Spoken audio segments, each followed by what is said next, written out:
Hola, quiero leer de este libro, Orar los nombres de Dios. Hoy voy a leer el nombre Yahvé, mi Dios, Jehová Elohim. Caí de rodillas, extendí mis manos hacia el Señor mi Dios. Esdras 9, versículo 5.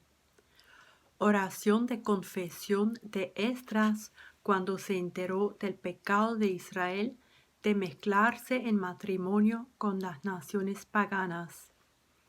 Dios mío, confuso y avergonzado estoy para levantar, oh Dios mío, mi rostro a ti, porque nuestras iniquidades se han multiplicado sobre nuestra cabeza y nuestros delitos han crecido hasta el cielo.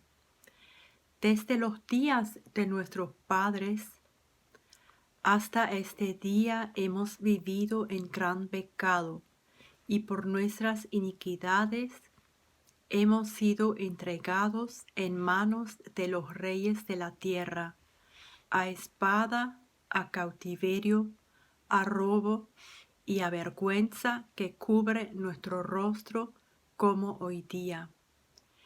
Y ahora, por un breve momento, ha habido misericordia de parte de Jehová nuestro Dios para hacer que nos quedase un remanente libre y para darnos un lugar seguro en su santuario. Oh Jehová, Dios de Israel, tú eres justo, puesto que hemos quedado un remanente que ha escapado como en este día. Henos aquí delante de ti en nuestros delitos, porque no es posible estar en tu presencia a causa de esto. Esdras, versículo 6, 8 y 15 del capítulo 9.